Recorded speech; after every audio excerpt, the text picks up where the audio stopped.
जय हिंद साथियों, मैं प्रशांत वर्मा आप सभी का स्वागत करता हूं आपके अपने यूट्यूब चैनल हॉटस्पॉट लर्निंग पर। जैसा कि आप सभी को पता है, इस बार जो पॉलिटेक्निक के छात्र हैं उनका एग्ज़ाम जो होने वाला है वो ऑनलाइन तथा एमसीक्यू टाइप होने वाला है, जिसके लिए कई सारी गाइडलाइन जारी की गई थी। जिसमें बताया गया था 50 क्वेश्चन आएंगे, 1.5 घंटे का टाइम होगा, माइनस मार्किंग नहीं होगा। और ये भी बताया गया था कि इस एक एप्लीकेशन पे आपको पेपर देना पड़ेगा। उसी के गाइडलाइन के तहत एक गाइडलाइन और आई है, जिसमें दिखाया गया है प्रमाण पत्र के रूप में आपके सामने प्रस्तुत है। अगर प्रमाणित करता हूँ मैं ब्रांच, यहाँ पे आपकी ब्रांच पड़ेगी, तथा सेमेस्टर यहाँ पे आपका सेमेस्टर पड़ेगा का छात्र या छात्रा हूँ। मैं सम सेमेस्टर वार्षिक परीक्षा 2 जुलाई 2021 की परीक्षा ऑनलाइन अपने घर अथवा साइबर कैफ़े से देना चाहती हूँ। उपरोक्त परीक्षा देने हेतु मेरे पास Android phone, Android mobile, laptop, computer उपलब्ध है। नीचे आपको दिया गया छात्र या छात्रा का हस्ताक्षर। ये फॉर्म क्यों फिल कराया जा रहा है, इसके बारे में अगर बात किया जाए तो आपको ये जानना ज़रूरी है कि फ़ॉर्म फिल क्यों कराया। ये सभी के संस्था में फॉर्म फिल कराया जाएगा। ये फॉर्म इसलिए फिल कराया जाता है कि अगर during the exam any problem आपको फेस करना पड़ जा रहा है तो उसकी जिम्मेदारी यूपीबीटी बोर्ड या फिर कॉलेज संस्था आप नहीं लेगी, क्योंकि आप इस पर नीचे आपको दिया गया छात्र छात्राओं के सिग्नेचर, यहाँ पे आप उस पर सिग्नेचर कर चुके होंगे, इसलिए फॉर्म फिल कराया जाता है। सभी कॉलेज के सभी संस्थाओं में फॉर्म फिल कराया जाएगा। इस फॉर्म को फिल करने के बाद आप के साथ अगर कोई दुर्घटना होती है, आपके साथ कोई ऐसी प्रॉब्लम आती है जो आपके सेमेस्टर या फिर आपका ईयर बर्बाद कर सकता है, मतलब कि अगर मान लो आप एग्ज़ाम दे रहे हैं, उस समय अगर आपका डाटा लैग कर जाए या फिर आपका एंड्रॉयड फ़ोन ना साथ दे, हैंग करने लगे, कोई भी दिक्कत आए, तो उस समय की स्थिति में आप इस यानी अपने यूपीबीटी बोर्ड या अपने कॉलेज पे कोई रिपोर्ट नहीं कर सकते। इसीलिए फॉर्म फिल कराया था। उसमें साथ में नीचे हस्ताक्षर करने के लिए भी सिग्नेचर मतलब जगह दी गई है, जहाँ पे आपको सिग्नेचर करके फॉर्म सबमिट करना है अपनी संस्था में। ये फॉर्म फिल करना चाहिए या नहीं चाहिए तो आप स्वयं डिसाइड कर सकते हैं।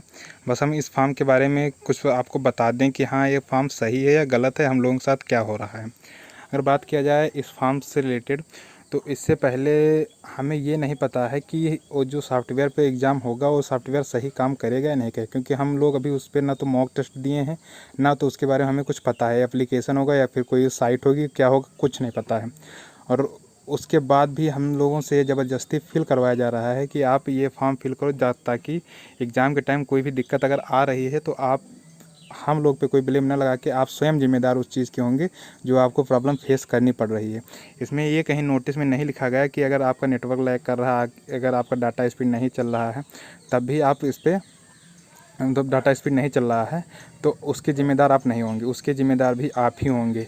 अगर आपके पास फ़ोन अच्छा खासा है, आपका फ़ोन सही चल रहा है, उसके बाद भी अगर आप बीच में डाटा लैग कर रहा है, तब उसके ज़िम्मेदार आप होंगे।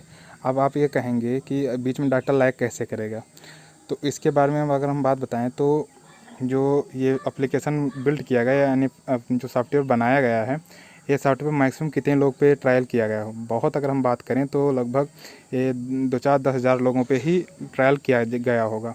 लेकिन जब एक साथ सभी छात्र मतलब कि स्टूडेंट एग्ज़ाम देंगे, उस समय लाखों की संख्या में छात्र होंगे। अब लाखों की संख्या में इसका ट्रायल नहीं किया जा चुका, इसके लिए हम बिल्कुल श्योर हैं। इतना बड़ा उसका ट्रायल नहीं किया गया कि ये एप्लीकेशन इतने लोग का लोड एक साथ एफर्ट कर सकता है। हो सकता है मॉक टेस्ट इसीलिए करवाया जाए कि हाँ, एप्लीकेशन इस पे काम कर रहा है कि नहीं कर रहा है, वो तो जब करवाएगा तब पता चलेगा। लेकिन ये फॉर्म हम लोगों से पहले ही फिल करवाया जा रहा है। और इसके साथ साथ जो जानकारी मिली है उसमें ये भी बताया गया है कि अगर एक बार आप अपना जो भी आपको मान लो रोल नंबर या फिर कोई भी लॉगिन आईडी आपको दी जाएगी, उससे अगर आप लॉगिन कर गए, उसके बाद अगर आप लॉग आउट हो गए तो उसके बाद आप लॉगिन नहीं कर सकते। ये भी जानकारी इसके बारे में दी जा रही है। तो हम कैसे मान लें कि जो एप्लीकेशन हम लोगों के लिए बनाया गया वो बिल्कुल परफेक्ट है और बिल्कुल सही है। अगर आपको थोड़ा इसका एग्जांपल दें तो अभी कुछ दिन पहले आप लोगों ने यूराइस पोर्टल पे अपना एग्जामिनेशन फॉर्म फिल किया गया था। आपको बताया गया था कि आपका एग्जामिनेशन फॉर्म यूराइस पोर्टल के थ्रू फिल किया जाएगा, तो लगभग सभी छात्रों ने फिल किया था। तो आप ये देख सकते हैं, पहली बात तो यूराइस पोर्टल पे रजिस्ट्रेशन ही नहीं हो रहा था। रजिस्ट्रेशन ना होने मतलब क्या, आप अगर डालें तो अपना पूरा डिटेल उसमें फिल कर दिए, उसके बाद ओटीपी ही नहीं आ रही थी। ये सारी दिक्कत का फेस करना पड़ा। उसके बाद फिर जब हम आपको किसी तरह ओटीपी आई भी और आईडी पासवर्ड आपको मिल गया, उसके बाद जब आप रजिस्ट्रेशन कर रहे थे, एग्जामिनेशन फॉर्म फिल कर रहे थे, तब भी आपके साथ ये दिक्कत आ रही थी कि एग्जामिनेशन फॉर्म ही नहीं फिल हो रहा था। अगर फिल हो रहा था, एक बार फिल हो गया, उसके बाद जब प्रिंट आउट ले रहे थे तो किसी में साइन नहीं आ रहा, तो किसी में फ़ोटो नहीं आ रहा और किसी की साइट ही नहीं चल रही। आप बहुत ज़्यादा परेशान हो गए होंगे। तो आप ये जान सकते हैं कि जब उस साइट पे यूराइज पोर्टल पे इतना ज़्यादा दिक्कत आ सकती है, तो जो ये सॉफ्टवेयर बनाया जाएगा इस पर दिक्कत क्यों नहीं आएगी, कैसे दिक्कत इस पर नहीं आएगी, ये भी आप समझ सकते हैं कि दिक्कत आने वाली है। आप सेकंड एग्जांपल को देखें। सेकंड एग्जांपल क्या है, यूपीबीटी का जब रिज़ल्ट आता है, रिज़ल्ट आप बिल्कुल श्योर होंगे कि कम से कम उस रिज़ल्ट वाली साइट को कम से कम नहीं तो हज़ारों बार अपडेट किया जा चुका होगा। उसके बाद भी जब रिज़ल्ट आता है तो सारे बच्चे रिज़ल्ट एक साथ नहीं देख सकते। एक साथ देखने मतलब क्या, लगभग पहले दिन ही नहीं देख सकते जिस दिन रिज़ल्ट रिलीज़ किया जाता है। कुछ ऐसे छात्र होते हैं जो दूसरे दिन रिज़ल्ट देखते हैं या फिर शाम को या रात को देखते हैं।